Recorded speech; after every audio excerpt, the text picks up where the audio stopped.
Mrs. Thatcher flew northwest with the Pakistani president to see at first hand the results of the Soviet occupation of Afghanistan. Nasir-Bagh houses about 10,000 refugees. The United Nations has called this the largest single refugee problem in the world.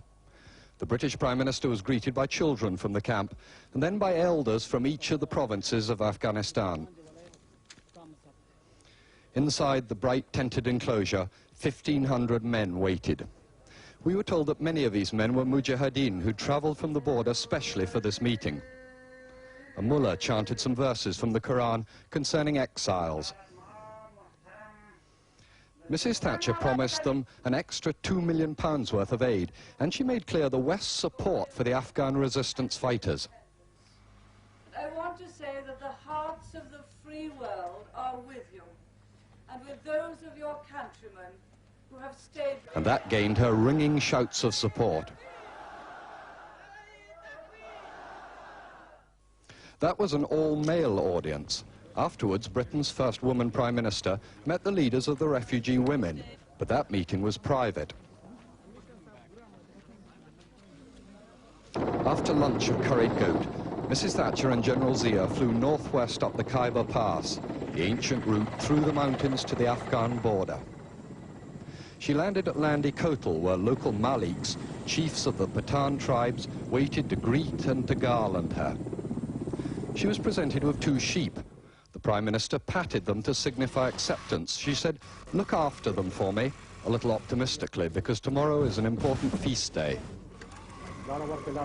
The entourage stopped a few miles short of the border at an old frontier observation post where Mrs. Thatcher gazed into Afghanistan. At the border, the Prime Minister and General Zia inspected a guard of the famous Khyber Rifles. Then there was a strange little cross-border incident. 3 Afghan soldiers shook hands with the Pakistani president, but there were no Russians around. The Prime Minister and the President climbed a little hill, which the border crosses. As the crowd pressed around her, the Prime Minister may accidentally have stepped a few feet into Soviet-occupied Afghanistan. For some minutes, Mrs. Thatcher gazed across what she sees as the front line of the free world. It seemed almost peaceful, just a line of lorries waiting to cross into Pakistan.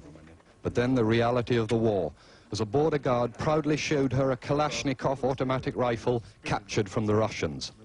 Mr. Thatcher tried it out for weight.